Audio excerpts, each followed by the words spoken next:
Salut et bienvenue sur Bikers HQ. Aujourd'hui on t'embarque pour le test de la Honda CB 1000R.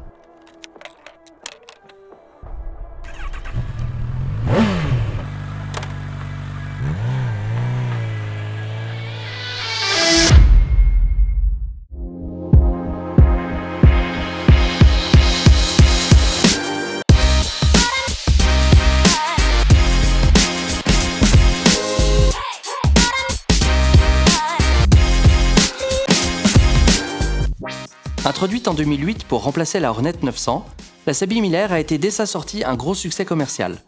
Couronné à plusieurs reprises du prix de moto de l'année, le roadster sportif au look manga est commercialisé sans grand changement pendant 10 ans.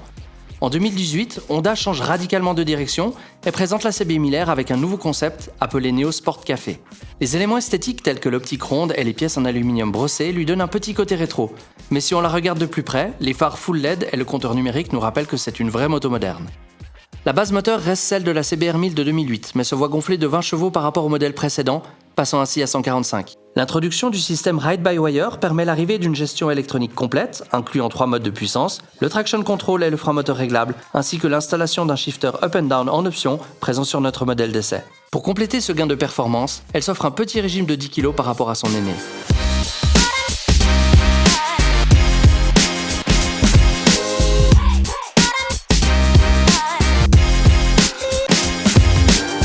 Le comportement routier de la CB 1000R est hyper sain. Maniable et très souple dans les bas régimes, elle est idéale pour une utilisation journalière et en balade. Passé les 6000 tours, le moteur change radicalement de visage et rend la moto nettement plus joueuse. Pour les longs trajets, la selle peut s'avérer un peu dure et on pourrait conseiller d'investir dans une selle confort.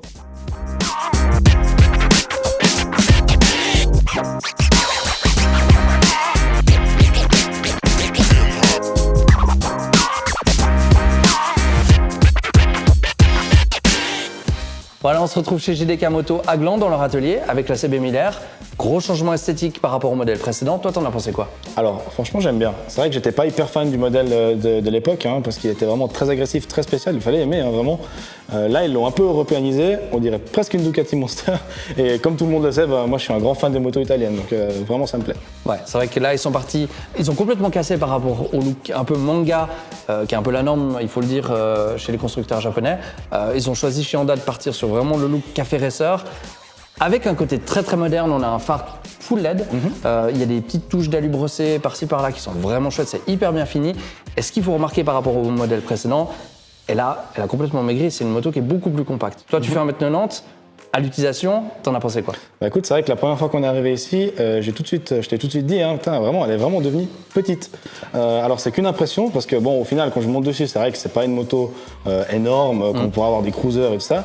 La preuve, quand je suis monté dessus, c'est vrai que la selle j'arrivais à être debout quand même, avoir un espace entre moi et la selle. Mais au final, quand on part rouler avec, voilà, c'est une moto qui fait une taille normale. Et moi, j'ai vraiment apprécié. Ouais. Et c'est vrai qu'elle est beaucoup plus facile, beaucoup plus maniable par ça aussi. Et puis maintenant, ce qu'il faut dire, c'est que c'est une moto qui est hyper agréable à rouler. C'est clair. C'est souple, c'est très très souple. On peut se permettre des fois d'être un rapport en dessus, ça va pas brouter. Ouais, c'est clair. Alors ça va pas brouter, mais alors par contre, si on veut tirer dedans, il faut vraiment rouler un rapport en dessous. Ouais. Comme tu l'as dit, c'est vrai qu'en ville, avec un rapport en dessus, c'est hyper agréable. Il n'y a pas d'à-coups et tout ça, c'est vraiment facile à rouler. Mais alors dès que tu veux te taper dedans, tu es obligé de baisser une vitesse parce que en fait, jusqu'à 6000 tours, il se passe rien. Rien du tout, ouais. La moto, voilà, on a essayé, tu te mets à 4000, tu mets les gaz à fond. La moto monte jusqu'à 6000 tranquillement et dès qu'on passe les 6000, on se prend un coup de pied au cul monumental. Alors c'est vrai que ça fait un peu bizarre, mais la moto par contre, après une fois qu'on a passé les 6000, c'est une autre moto. C'est vrai qu'elle devient hyper agressive, hyper brutale, on lâche les gaz, il y a tout qui revient, enfin voilà. Mais par contre, une vraie sportive. Une vraie sportive au final. C'est ça. Et en fait, ce qu'il faut se rappeler, c'est que dans cette CB 1000R, c'est le moteur de la CBR 1000, l'ancienne, mais ils l'ont réadapté bien entendu pour qu'elle soit un petit peu plus souple pour ce roadster. C'est clair. Mais on garde quand même ce caractère de sportive avec un côté un petit peu plus agressif sur le haut. Ouais. C'est sûr, ouais. Et puis par contre, ce qu'ils ont vraiment adapté, parce que évidemment, on peut pas avoir un moteur de sportif avec le caractère d'une sportive sur un roadster, ce serait inroulable. On a vraiment remarqué par contre que le shifter, ils ont fait vraiment un magnifique réglage. Elle est vraiment hyper agréable à rouler avec ce shifter. Ça passe, mais comme du beurre. Alors, surtout en utilisation, je dirais route, ouais. Parce que très souvent, les shifters sont faits pour des motos hyper sportive où il faut passer ça à 10 000 tours. Là, même à 2-3 000 tours, ça passe tranquille. Je sais pas ce que t'en as pensé, mais franchement, c'était Ouais, cool. bah c'est ça. Moi, j'ai l'habitude du shifter up avec la Kawa parce que j'ai que le up, j'ai pas le down. Donc c'est vrai que généralement, j'ai un peu de mal à m'habituer à utiliser le blipper pour redescendre les rapports. Surtout quand on a des motos qu'on a essayé où il fallait un peu forcer, puis on sait pas si on est en train d'utiliser le shifter ou si on devrait, si on n'est pas un peu en train de forcer sur la boîte de vitesse. Là, dans ce cas-là, c'est hyper simple. Peu importe le rapport, ça passe tout seul. Ouais. Donc c'est vraiment super agréable. On va juste reparler un petit peu de l'agrément de conduite. Ouais. C'est vrai que toi, le premier truc que tu m'as dit quand on est parti rouler, c'est Dylan, j'ai mal au cul. Ça faisait que 20 km, mais tu me l'as dit rapidement. Hein. C'est vrai, bon, on a fait de l'autoroute parce qu'on devait rentrer au studio. Mais c'est vrai que par rapport à la Kawa avec laquelle j'étais arrivé, j'ai trouvé cette selle un petit peu rigide. Pourtant, la Kawa, c'est une sportive. Hein. Pourtant, la Kawa, c'est une sportive. Alors, tu sais très bien, ta RSV encore un bout de pire. bois, le truc. Voilà. Mais là, voilà, j'ai pas trouvé que c'était hyper confortable sur ce trajet-là. Après, une fois qu'on roule et qu'on bouge et qu'on est mobile sur la selle, il n'y a pas de problème. Mais c'est vrai que si c'est une moto, je pense pas que ce soit une moto qui sera hyper agréable pour des très très longs trajets. Si on doit faire des bouts droits où on n'est pas très très mobile. C'est clair, en plus, la selle passager, s'il faut rouler à 2 en plus. Ouais, elle est courte. C'est vrai que, je sais pas, je suis pas sûr que ce soit une moto qui soit très très orientée pour du touring à 2.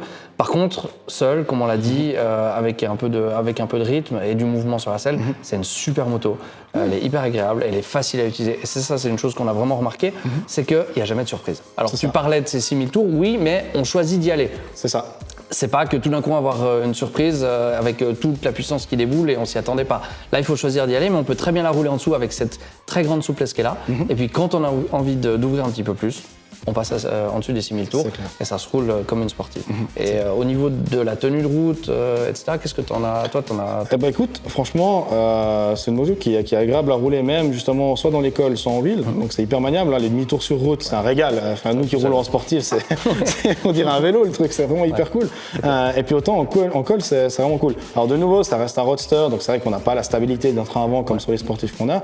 Mais moi, j'ai pas été surpris, ça m'a pas gêné dans une courbe même un peu plus rapide, à 80 km/h ou bien un peu plus. Ça m'a pas gêné.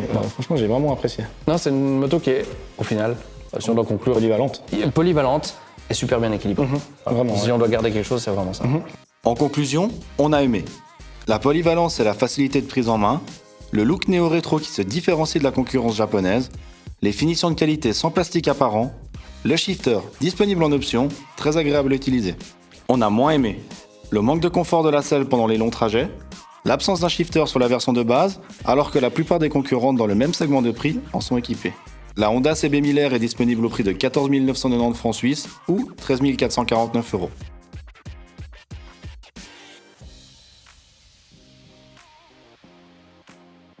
Voilà, on arrive déjà au terme de cette vidéo. On espère qu'elle vous aura plu. On voulait encore remercier le garage GDK Moto à Gland pour le prêt de la CB 1000R.